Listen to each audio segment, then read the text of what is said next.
जी हाँ दोस्तों, आज के इस वीडियो के माध्यम से हम बात करने वाले हैं एमपी कॉलेज एडमिशन्स के सेकंड एंड थर्ड ईयर के बारे में। दोस्तों आपके लिए गुड न्यूज़ है।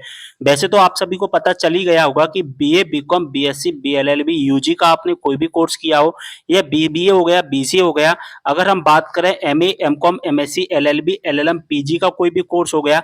अगर आप फर्स्ट ईयर में तो फर्स्ट ईयर से सेकंड ईयर, और अगर आप सेकंड ईयर में तो सेकंड ईयर से थर्ड ईयर में जाने के लिए दोस्तों हमें एक फीस सबमिट करनी होती है, जिसे हम कहते हैं प्रमोशन फीस। तो दोस्तों अगर आपने मध्य प्रदेश के किसी भी गवर्नमेंट या आपने किसी भी प्राइवेट कॉलेज में एडमिशन लिया है और आप फर्स्ट ईयर का एग्जाम दे चुके हैं, आपका एग्जाम चल रहा हो, भले ही रिजल्ट नहीं आया, उससे कोई मतलब नहीं है। चाहे ऐसे ही सेकंड ईयर का एग्जाम दे दिया, रिजल्ट आया, कोई मतलब नहीं है। तो दोस्तों मैं बता दूं, जुलाई के महीने में फर्स्ट ईयर से सेकंड ईयर और सेकंड ईयर से थर्ड ईयर में जाने के लिए हमें एडमिशन फीस को जमा करना पड़ता है। 530 रुपये हमारी एडमिशन फीस होती है। चाहे आप यूजी के हो, चाहे आप पीजी के स्टूडेंट हो, सभी स्टूडेंट को एक फीस है जो कि सबमिट करनी पड़ती है। तो यहाँ पर सेकंड ईयर और थर्ड ईयर में एडमिशन लेने के लिए और जो वो फीस को सबमिट करने की जो तारीख है वो आ चुकी है, और जैसा कि देख पा रहे हैं यहाँ पर एक ऑफिशियल नोटिफिकेशन भी आ चुका है। वैसे आपने ऑफिशियल नोटिफिकेशन देख ही लिया होगा। यहाँ पर 16 जुलाई को ऑफिशियल नोटिफिकेशन आया था। मैं आपको वीडियो में सारी इंफॉर्मेशन बताऊंगा, फीस कैसे भरनी है, सारी चीजों को समझाऊंगा। अगर आपने वीडियो देख लिया, गारंटी आपको और कोई वीडियो देखने की आवश्यकता नहीं पड़ेगी। ठीक है, सबसे पहले हम नोटिफिकेशन को देखेंगे। 18 जुलाई से यहाँ पर फीस सबमिट होना स्टार्ट हो चुका है। 15 दिन यहाँ पर मिले थे एडमिशन फीस को सबमिट करने के लिए, लगभग 2-3 अगस्त यहाँ पर मिला था। लेकिन हुआ क्या, स्टूडेंट फीस सबमिट नहीं कर पाया और इसकी लास्ट डेट को फिर से 15 दिन के लिए आगे बढ़ा दिया गया है। तो दोस्तों इसका एक नया ऑफिशियल नोटिफिकेशन आ चुका है। जैसा कि देख पा रहे हैं 5 अगस्त को ये ऑफिशियल नोटिफिकेशन आया है, और यहाँ पर क्लियर मेंशन किया गया है कि सेकंड और थर्ड ईयर में जिन स्टूडेंट ने अपनी एडमिशन फीस को सबमिट नहीं किया है, उसकी 15 दिन और इसकी जो तारीख है फीस भरने की वो आगे बढ़ा दी गई है। ठीक है, यहाँ पर नोटिफिकेशन भी आ चुका है। अब दोस्तों एडमिशन फीस कैसे सबमिट होती है? मध्य प्रदेश के किसी भी गवर्नमेंट एंड प्राइवेट कॉलेज की जो एडमिशन फीस होती है, मैं आपको government college and private college की फीस के बारे में बता रहा हूँ, कॉलेज की। ठीक है, ना कि यूनिवर्सिटी, ना कि कैंपस के बारे में। हम कॉलेज के बारे में बात करेंगे, एफिलिएटेड कॉलेजेस के बारे में बात करेंगे।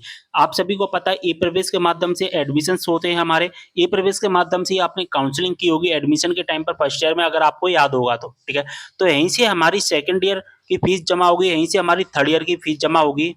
और दोस्तों फीस को जमा करने के लिए इस वेबसाइट पर आना है, और सबसे लास्ट में हमें दिखाई देता है स्टूडेंट प्रमोशन। ठीक है, यहाँ पर हमें दो ऑप्शंस दिखते हैं, ये तो यूजी का दिखता है, पीजी का दिखता है। UG LLB second, third, fourth, fifth year यहाँ पर फीस सबमिट होगी, पीजी फाइनल ईयर की सबमिट होगी। ठीक है, यहाँ पर हमें क्लिक करना है। अगर आप यूजी के हैं तो फर्स्ट वाली लिंक पर क्लिक करना, पीजी के हैं तो सेकंड वाली लिंक पर आपको क्लिक करना है। इसके बाद हमारे सामने इस तरह का इंटरफेस आ जाएगा। जैसा कि देख पा रहे हैं एक लिंक है जो कि एक्टिवेट किया गया है। 18 जुलाई से फीस सबमिट करना स्टार्ट हो गए थे, मैंने आपको पहले ही बताया था। 2-3 अगस्त तक यहाँ पर लास्ट डेट रखी गई थी। इसके बाद 15 दिन फिर से इसकी लास्ट डेट को आगे बढ़ा दिया गया है। और दोस्तों अब इसकी जो लास्ट डेट है वो कितनी कर दी गई है? 20 अगस्त कर दी गई है, यानी कि 18 जुलाई से स्टार्ट हुआ, 20 अगस्त कर दी गई है। और मैं आपको एक बात बता दूं, अगर आप 20 अगस्त तक भी नहीं भर पाते ना अपनी फीस को, चिंता मत करना, चिंता मत करना, 15 दिन फिर से आगे बढ़ा दी जाएगी। अगर फिर से 15 दिन में नहीं भर पाएंगे तो फिर से 15 दिन आगे बढ़ा दी जाएगी। लगभग 2-2.5 महीने, 3 महीने तक हमारी फीस सबमिट होती है। अगर हम बात करें यहाँ पर सितंबर, लास्ट सितंबर तक हमारी फीस सबमिट होगी। ठीक है, इसके बाद में डेट मुश्किल ही बढ़ती है, लास्ट सितंबर तक हमारी फीस जमा होगी। लेकिन आप कोशिश करना जितनी जल्दी हो सके उतनी जल्दी आप अपनी फीस को सबमिट कर देना, फर्स्ट ईयर से सेकंड ईयर और सेकंड ईयर से थर्ड ईयर में जाने के लिए। ठीक है, चाहे आपका रिजल्ट आया हो, चाहे आपका रिजल्ट नहीं आया हो, फीस जमा कर देना। ठीक है, फीस जमा करने से पहले आपको क्या करना होगा, अपना फॉर्म अप्रूव करवाना पड़ता है। ठीक है, अप्रूव कहाँ से होगा? अप्रूव आपके कॉलेज से ही होगा, आपने जिस कॉलेज में एडमिशन लिया वहां से अप्रूव करवाना, उसके बाद ही फीस जमा होगी आपकी। अगर हम पीजी की लिंक देखें तो पीजी की भी जैसा कि देख पा रहे हैं यहाँ पर लिंक एक्टिवेट कर दी गई है, 20 अगस्त यहाँ पर लास्ट डेट रखी गई है। ठीक है, यहाँ पर आपको क्लिक कर देना है। इसके बाद हमारे सामने इस तरह का इंटरफेस आ जाता है। ठीक है, यहाँ पर हमें कुछ डेटा फिल करना होता है, यहाँ पर हमें अपना नामांकन नंबर फिल करना होता है, यहाँ पर हमें अपनी यूनिवर्सिटी सिलेक्ट करनी है, जिस भी यूनिवर्सिटी में आपने एडमिशन लिया वो यूनिवर्सिटी सिलेक्ट कर लेना। इसके बाद ईयर सिलेक्ट करना, सेकंड ईयर का करना है, थर्ड ईयर में जाना है। ठीक है, कैप्चा कोड का आंसर फिल कर देना। व्यू डिटेल्स पर जैसे ही आप क्लिक करोगे, अगर आपके सामने इस तरह का इंटरफेस आता है तो इसका मतलब है कि आपका फॉर्म है अप्रूव नहीं हुआ है कॉलेज से। ठीक है, आपको क्या करना है, सबसे पहले अपना फॉर्म अप्रूव करवाना है, ठीक है? अपने कॉलेज से ही अप्रूव करवा लेना। अगर आपके सामने इस तरह का इंटरफेस आ रहा है, यहाँ पर लिखा गया है कि एंटर किया गया एनरोलमेंट नंबर यूनिवर्सिटी और प्रमोटेड एडमिशन ईयर को कॉलेज द्वारा प्रमोट नहीं किया गया है, यानी कि अप्रूव नहीं किया गया है या प्रमोट नहीं किया गया, बात देखिए, कृपया संबंधित कॉलेज से संपर्क करें। यानी कि आपको फर्स्ट ईयर से सेकंड ईयर से थर्ड ईयर में जाने के लिए कॉलेज ने अप्रूव नहीं किया है। तो सबसे पहले अपने फॉर्म को अप्रूव करवाना पड़ेगा, उसी के बाद में हम अपनी फीस सबमिट कर पाएंगे, ठीक है? अगर आपके सामने इस तरह का इंटरफेस आ रहा है तो अगर आपका फॉर्म अप्रूव हो गया होगा तो आपके सामने इस तरह का इंटरफेस नहीं आएगा, डायरेक्ट आपके सामने आपका फॉर्म ओपन होकर आ जाएगा। कैसा आएगा चलिए देखते हैं। तो दोस्तों अब हमारे सामने इस तरह का इंटरफेस आ जाएगा, ठीक है? हमारे सामने जो फॉर्म है वो ओपन होकर आ जाता है। हमारे सामने जो भी डेटा दिखाई देगा उसमें हमारी पर्सनल डिटेल दिखाई देगी। सबसे पहले स्टूडेंट एनरोलमेंट डिटेल दिखाई देगा, इसके बाद कॉलेज एंड कोर्स डिटेल दिखाई देगा, ठीक है? यहाँ पर हमें करना क्या है, कुछ नहीं करना है, पहले तो अपनी इन्फॉर्मेशन चेक कर लेना कि जो भी डेटा आपको दिखाई दे रहा है वो सही डेटा है या गलत डेटा आपको दिखाई दे रहा है। साथ ही आपको कितनी फीस सबमिट करनी है वो टोटल फीस आपको दिखाई दे जाएगी यहाँ पर। तो टोटल फीस हमारी कितनी है, ₹530 सबमिट करने, ₹500 हमारी एडमिशन फीस है, ₹30 हमारा पोर्टल शुल्क है। इसलिए जो टोटल फीस बन रही है हमारी ₹530 बन रही है। इसके बाद में आपको कुछ नहीं करना है, तो अपनी डिटेल चेक करनी है। डिटेल चेक करने के बाद यहाँ पर चेक मार्क पर क्लिक कर देना है, प्रोसीड टू पे फी पर क्लिक कर देना है। यहाँ पर दोस्तों आपका फोटो दिखाई भी दे सकता है, ठीक है? और आपका फोटो यहाँ पर नहीं भी दिखाई दे सकता। फ़ोटो से कोई भी दिक्कत नहीं है, ठीक है? अगर आप सोच रहे हैं कि हमारा फ़ोटो नहीं दिख रहा है, तो इससे कोई प्रॉब्लम नहीं है फ़ोटो से, ठीक है? बात समझ में आ गई? आपको प्रोसीड टू पे फी पर क्लिक कर देना है। अब हमारे सामने इस तरह का इंटरफ़ेस आ जाएगी, चेक एक जो कि ऑप्शंस आएगा, यहाँ पर आपको ओके कर देना है, ठीक है? सबसे ऊपर। फिर हमारे सामने एक पेज ओपन होकर आ जाएगा, यानी कि हमें रीडायरेक्ट कर दिया जाएगा पेमेंट ऑप्शंस पर। यहाँ पर हमें अपना पेमेंट करना है। दोस्तों एक बात का ध्यान रखना, यूपीआई से पेमेंट मत करना, फ़ोन पे से। फ़ोनपे से पेमेंट मत करना, मैं आपको अभी भी कह रहा हूँ। क्यों कह रहा हूँ? उसके पीछे एक रीज़न है। मेरे पास 100 से ज़्यादा कमेंट ऐसे आ चुके हैं, जिनके पेमेंट फ़ोनपे से करने पर फ़ेल हो चुके हैं। पेमेंट फ़ेल हो चुके हैं, यानी कि पेमेंट तो कट गया, पैसे तो कट गए, लेकिन उनका फ़ॉर्म सबमिट नहीं हुआ।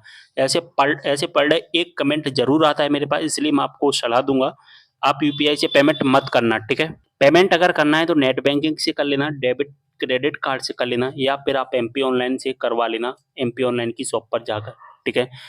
यूपीआई से करने पर रिस्क है, अगर आप रिस्क लेना चाहते हैं तो कर सकते हैं। अगर एक बार पेमेंट कट गया और फॉर्म सबमिट नहीं हुआ, तो लगभग 15 से 20 दिन और कभी-कभी 1 महीने का भी समय लग रहा है पेमेंट को रिफंड होने में। तो इस बात का आपको विशेष ध्यान रखना है। जैसे ही आपका फॉर्म सबमिट हो जाएगा, यानी कि अपना पेमेंट क्लियर कर देंगे, हमारे सामने इस तरह का इंटरफेस आ जाएगा। यहाँ पर हमें दिखाई देगा भुगतान है, यहाँ पर हमारी ट्रांज़ैक्शन डिटेल्स दिखाई दे जाएगी, ठीक है?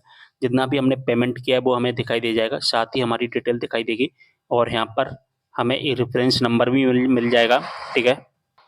अब हमें करना क्या है, इसका प्रिंट आउट निकाल लेना है। प्रिंट आउट निकालने के बाद में हमें अपने कॉलेज में सबमिट कर देना, ठीक है? जो भी कॉलेज में एडमिशन लिया है आपने, ठीक है? इसको कॉलेज में सबमिट करना ज़रूरी होता है, सबमिट नहीं करोगे तो फिर कॉलेज को पता नहीं चलेगा, फिर प्रॉब्लम हो सकती है। तो कॉलेज में सबमिट कर देना इसको, और इसी के साथ में कुछ डॉक्यूमेंट भी सबमिट होंगे, जैसे कि फर्स्ट ईयर की मार्कशीट की फ़ोटोकॉपी, ठीक है? और जितने भी समस्त डॉक्यूमेंट है वो आपको कॉलेज से पता चल जाएँगे, ठीक है? तो कॉलेज से कॉन्टैक्ट कर लेना एक बार, ठीक है? बात समझ में आ गई? सारी चीज़ें समझ में आ गई होंगी आपको। अब दोस्तों ऐसे भी स्टूडेंट होंगे जिन्होंने एमएमवीवाई से एडमिशन लिया होगा या एमएमजेकेवाई से एडमिशन लिया होगा, यानी मुख्यमंत्री मेधावी विद्यार्थी योजना से फर्स्ट ईयर में एडमिशन लिया होगा या मुख्यमंत्री जन कल्याण संबल योजना से एडमिशन लिया होगा। जब आपने एडमिशन लिया तो आपकी फीस केवल ₹10 लगी होगी। लेकिन अब अगर आप अपनी फीस को सबमिट कर रहे हैं और आपने एमएमजेकेवाई और एमएमवीवाई से एडमिशन लिया था और फीस आपकी ₹530 आपको दिखाई दे रही है, ठीक है? कितनी फीस दिखाई दे रही है? 530। इस तरह से अगर आपको फीस दिखाई दे रही है, तो इसका मतलब है कि आपके कॉलेज के फॉर्म में या तो कुछ एरर है या फिर आपको पेमेंट इतना ही करना पड़ेगा, ठीक है?